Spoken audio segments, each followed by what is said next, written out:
In our age of perpetual distraction and intellectual fragmentation, few understand that genuine intellectual formation is not about accumulating information, but about cultivating the soul's capacity for truth. During my decades teaching at the École Pratique de Hautes Études, I discovered that the difference between a mere student and a true intellectual lies not in natural talent, but in the formation of contemplative habits that order the entire life toward wisdom.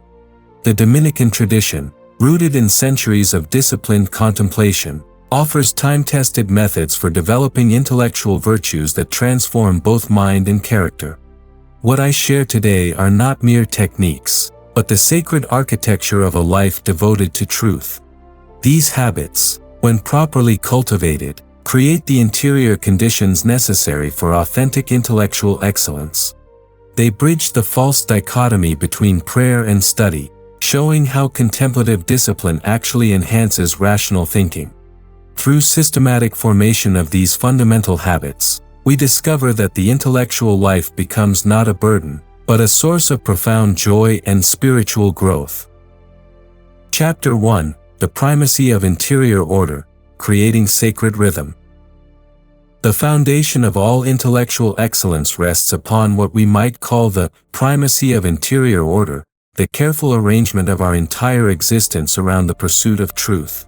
This is not merely about external scheduling, but about establishing a sacred rhythm that aligns our deepest being with the contemplative demands of serious study. In my years forming scholars, I have observed that those who achieve lasting intellectual greatness share one fundamental characteristic: they treat their intellectual vocation as a sacred calling that demands the complete ordering of their lives. This begins with the recognition that genuine study is impossible without spiritual discipline. The mind cannot penetrate truth deeply when the soul is scattered by worldly concerns or disordered by undisciplined appetites. The Dominican approach to intellectual formation begins with what we call the liturgy of learning, establishing fixed times for study that become as sacred as the canonical hours. Just as the monk orders his day around prayer, the serious intellectual must order his existence around contemplative study. This means rising at consistent hours, establishing periods of profound silence, and creating physical and spiritual spaces dedicated exclusively to the pursuit of truth. But this exterior order serves a deeper purpose: the formation of intellectual virtues. Through consistent practice of contemplative discipline, we develop what Aquinas called the habitus, stable dispositions that make excellent intellectual activity natural and delightful. The student who forces himself to study through willpower alone will eventually fail. The one who cultivates the habit of contemplative learning discovers that serious study becomes as natural as breathing. This primacy of interior order also requires what I call intellectual poverty, the deliberate limitation of our studies to what we can truly master with depth and contemplative understanding. The modern tendency to study everything superficially is the enemy of genuine intellectual formation. Far better to know a few subjects with profound intimacy than to scatter our attention across countless fields without developing real wisdom in any. The practical implementation begins with establishing what we might call contemplative boundaries, specific times and spaces where the noise of the world cannot penetrate our communion with truth. This is not escapism, but the necessary condition for developing the capacity to think with both rigor and depth. Chapter 2: The Architecture of Attention, Cultivating Contemplative Focus. The second fundamental habit that distinguishes the true intellectual is what I call the architecture of attention, the systematic development of our capacity for sustained, contemplative focus. In our age of digital distraction, this has become both more difficult and more essential than ever before. True intellectual work requires what the tradition calls attentio, not merely concentration, but a quality of attention that engages the whole person in the act of knowing. This is radically different from the fragmented attention that characterizes modern life. Contemplative attention involves the harmonious cooperation of memory, understanding, and will in the unified pursuit of truth. The development of this capacity begins with understanding that attention is fundamentally spiritual. The quality of our attention reflects the quality of our love, for we attend most fully to what we love most deeply. This is why intellectual formation must begin with cultivating a genuine love for truth itself, not merely for the external rewards that study might bring. The practical cultivation of contemplative attention follows specific stages. First, we must learn what I call the discipline of beginning, the ability to enter into study with complete presence, leaving behind all preoccupations and anxieties. This requires a brief period of recollection at the start of each study session, perhaps including a prayer asking for divine illumination. Second, we develop sustained presence through the practice of reading slowly and meditatively rather than racing through texts. The Dominican method teaches us to read as the medieval monks read, seeking not quantity but quality of understanding.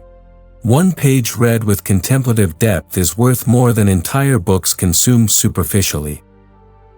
Third, we cultivate intellectual patience, the willingness to remain with difficult questions until they yield their truth, rather than moving quickly to easier material. This patience is itself a form of contemplative virtue that must be developed gradually through practice. The formation of contemplative attention also requires what we call intellectual fasting, deliberate periods of abstaining from intellectual stimulation to allow the mind to settle into deeper states of receptivity. Just as the body benefits from fasting, the mind requires periods of contemplative emptiness to develop its capacity for profound attention. Finally, we must learn to conclude our study periods properly, taking time to integrate what we have learned through brief reflection and thanksgiving. This prevents the fragmentation that occurs when we rush from study directly into other activities without allowing the truth we have encountered to settle deeply into our being.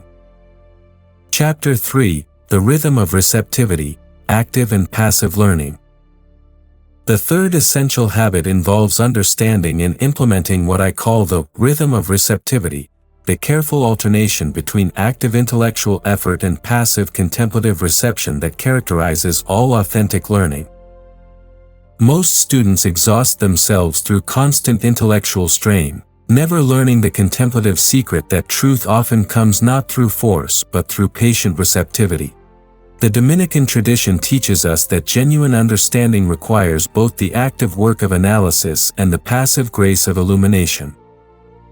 Active learning involves the deliberate exercise of our rational faculties, careful reading, systematic analysis, logical argumentation, and methodical organization of knowledge.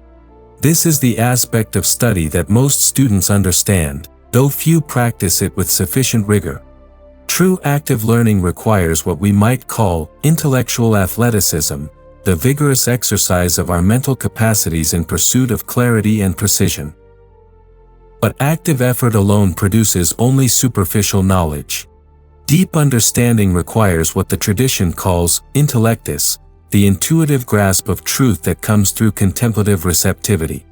This passive dimension of learning cannot be forced. It must be cultivated through the creation of interior conditions that allow truth to manifest itself naturally. The rhythm between these two modes follows natural laws that the serious student must learn to recognize and respect.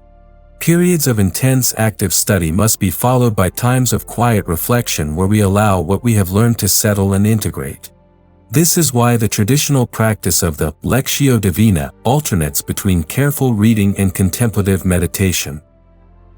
The cultivation of receptivity requires developing what I call intellectual humility, the recognition that our minds are not the source of truth but its recipients. This humility creates the interior spaciousness necessary for genuine insight to occur. The student who approaches learning with arrogance will receive only what confirms his existing prejudices. The one who approaches with humble receptivity becomes capable of being transformed by truth itself. Practically, this means establishing what we might call contemplative pauses within our study periods, brief moments where we stop our active analysis and simply rest in the presence of what we are studying. These pauses are not breaks from study but rather its deepest moments, when understanding often dawns spontaneously. The rhythm of receptivity also governs our relationship with authorities and texts. We must learn to submit our minds actively to great teachers while maintaining the passive receptivity that allows their wisdom to penetrate our understanding. This requires the delicate balance between critical thinking and docile reverence that characterizes authentic discipleship. Chapter 4: The Discipline of Depth, Quality over Quantity. The fourth fundamental habit that transforms students into true intellectuals is what I call the discipline of depth, the systematic preference for quality over quantity in all our intellectual endeavors. This principle runs counter to virtually every tendency of modern academic culture, yet it remains essential for authentic intellectual formation. In my experience training scholars, I have consistently observed that those who achieve genuine intellectual greatness are not those who study the most subjects, but those who penetrate most deeply into the subjects they choose to embrace. The student who attempts to master everything masters nothing. The one who chooses his field carefully and plunges into its depths with contemplative persistence discovers treasures that superficial study can never reveal. The discipline of depth begins with what we might call intellectual renunciation, the deliberate choice to limit our studies in order to deepen them. This requires genuine sacrifice, for we must often abandon interesting subjects that lie outside our chosen field of specialization. Yet this renunciation is not a loss but a gain, for it allows us to develop the kind of intimate knowledge that transforms both the knower and the known. This depth-oriented approach demands a fundamental shift in how we measure intellectual progress.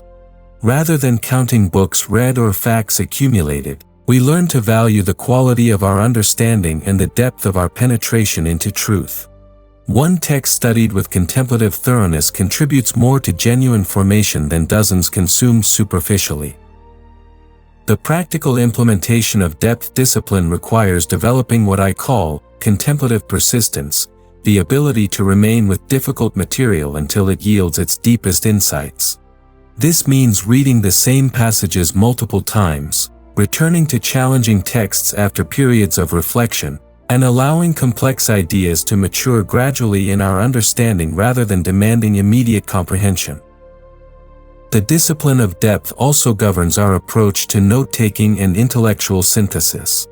Rather than attempting to capture every detail, we learn to identify the essential principles and fundamental insights that illuminate entire fields of knowledge. We develop the capacity to distinguish between what is merely interesting and what is truly important for our intellectual formation. This approach extends to our choice of intellectual authorities.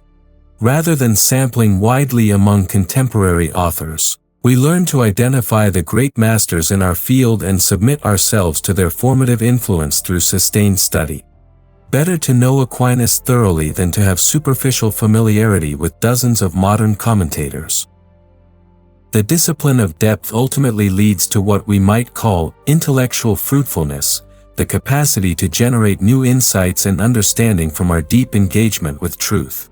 The superficial student can only repeat what he has read. The one who studies in depth becomes capable of creative intellectual synthesis that advances human understanding. Chapter 5: Sacred Reading, the Art of Transformative Study. The fifth essential habit involves mastering what the tradition calls lectio divina, or sacred reading, the contemplative approach to texts that transforms both reader and reading into a unified act of communion with truth. This method, developed in the monasteries but perfectly applicable to secular study, represents perhaps the most powerful tool for intellectual formation ever devised. Sacred reading differs fundamentally from the rapid consumption of information that characterizes modern academic culture. Rather than seeking to extract useful data from texts, we approach great works as living encounters with truth that demand our complete presence and humble receptivity. Each authentic text becomes a contemplative space where transformation can occur. The practice follows four traditional movements that mirror the natural rhythm of contemplative learning. First comes lectio, slow, careful reading that seeks to understand the literal meaning with precision. This is not casual reading but disciplined engagement with the text's actual content, paying attention to every word and grammatical construction. We read as if our lives depended upon understanding exactly what the author intended to communicate. Second comes meditatio, reflective rumination on what we have read, allowing the text's meaning to penetrate our understanding gradually. This involves returning repeatedly to significant passages, examining them from different angles, and allowing their implications to unfold naturally. We chew on the text's content as a cow chews its cud, extracting every nutrient through patient reflection. Third comes oratio, the prayerful response to what we have encountered, whether that takes the form of gratitude for new understanding, petition for further illumination, or simple wonder at the truth revealed. Even in secular study, this movement toward transcendence remains essential, for all authentic truth participates in divine truth. Finally comes contemplatio, the restful abiding in the truth we have encountered, allowing it to transform our being without further intellectual effort. This is the moment when study becomes prayer, when knowing becomes being, when truth takes root in the depths of our existence. The practice of sacred reading requires developing what I call textual reverence, the recognition that great books are not merely sources of information but living spiritual realities capable of mediating transcendent truth. We approach Augustine or Aquinas not merely as historical figures but as living teachers whose wisdom remains eternally present and active. This approach fundamentally transforms our relationship with books and learning.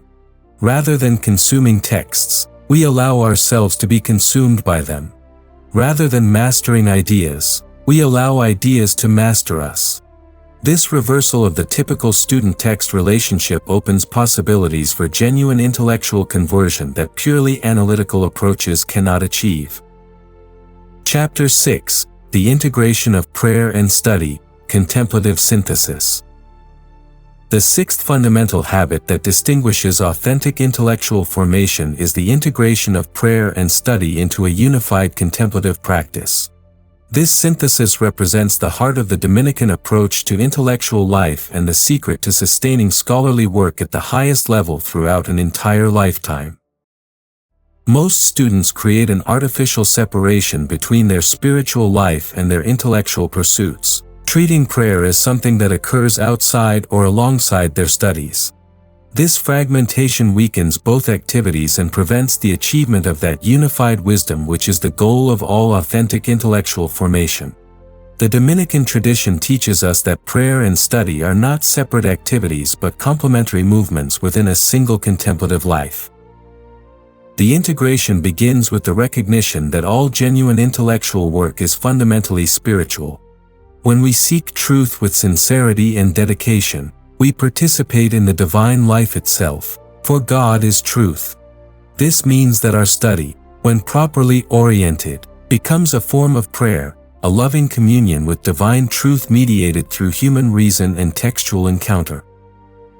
The practical implementation involves what we might call the spiritualization of study, the deliberate transformation of our intellectual activities into contemplative practices. This begins with brief prayers at the start of each study session, asking for divine illumination and offering our intellectual work as service to truth itself. It continues through maintaining an attitude of humble receptivity throughout our studies, recognizing that we are seeking not merely academic success but genuine encounter with reality. Equally important is the intellectualization of prayer, allowing our spiritual practices to become more thoughtful, reflective, and enriched by our scholarly understanding. The intellectual who prays brings to his spiritual life a depth of theological and philosophical understanding that enhances rather than diminishes the authenticity of his communion with God. This integration produces what we might call intellectual prayer, forms of spiritual practice that emerge naturally from serious study. Contemplation of divine truth through philosophical analysis becomes a form of adoration. Gratitude for understanding becomes a natural response to successful learning. Wonder at the beauty of truth becomes a pathway to mystical experience. The unified life of prayer and study also requires what I call contemplative intervals, brief pauses throughout our intellectual work where we explicitly acknowledge the spiritual dimension of what we are doing. These moments prevent our studies from becoming merely technical and maintain our awareness of the transcendent goal toward which all authentic intellectual work is directed. This synthesis ultimately leads to the development of what the tradition calls contemplative wisdom, a form of knowledge that engages not only the mind but the entire person in communion with truth. The scholar who achieves this integration discovers that his intellectual work becomes a source of spiritual nourishment rather than spiritual drain. Chapter 7: The Fruit of Discipline, From Habit to Virtue. The seventh and culminating habit involves understanding how disciplined intellectual practices gradually transform into stable virtues that make excellent thinking natural and delightful. This transformation represents the ultimate goal of all intellectual formation, the development of a character so thoroughly ordered toward truth that wisdom becomes second nature. The progression from external discipline to internal virtue follows natural laws that the Dominican tradition has observed and codified over centuries. Initial intellectual practices require significant effort and willpower, as we force ourselves to study when we would prefer entertainment, to think carefully when we are tempted towards superficiality, to persevere when understanding comes slowly. This period of disciplined effort is necessary and unavoidable, but it is not the final goal. Through consistent practice of contemplative study habits, something remarkable occurs: the external disciplines gradually become internal dispositions. What once required force of will now emerges spontaneously from genuine desire. The student who initially had to compel himself to read carefully discovers that he naturally seeks depth over superficiality. The one who originally struggled to maintain attention finds that focused concentration has become his natural state. This transformation occurs because repeated acts of intellectual virtue create what Aquinas called habitus, stable dispositions that incline us naturally toward excellent activity. Just as the musician develops fluency through practice until beautiful performance becomes effortless, the intellectual develops wisdom through discipline until excellent thinking becomes his natural mode of being. The signs of this transformation are unmistakable. First, we discover that intellectual work has become a source of genuine joy rather than burdensome obligation. The student who has developed true intellectual virtue experiences profound satisfaction in the pursuit of truth for its own sake. Second, we find that excellent thinking has become automatic rather than forced. Complex problems that once overwhelmed us now engage our natural problem-solving capacities. Third, we develop what might be called intellectual taste, the immediate ability to distinguish between authentic and superficial approaches to truth. This maturation also produces intellectual humility of a different quality than what characterizes the beginner.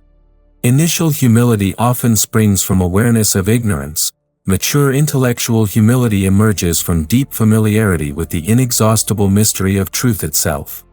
The advanced student knows enough to recognize how much he does not know, and this knowledge fills him not with discouragement but with wonder.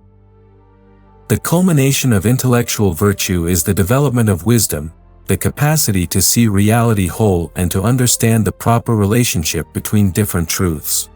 The wise person has moved beyond mere accumulation of knowledge to achieve genuine understanding of how all authentic truth coheres within divine truth itself. Conclusion. The formation of authentic intellectual habits represents far more than the development of study techniques. It constitutes the gradual transformation of the entire person toward wisdom and truth.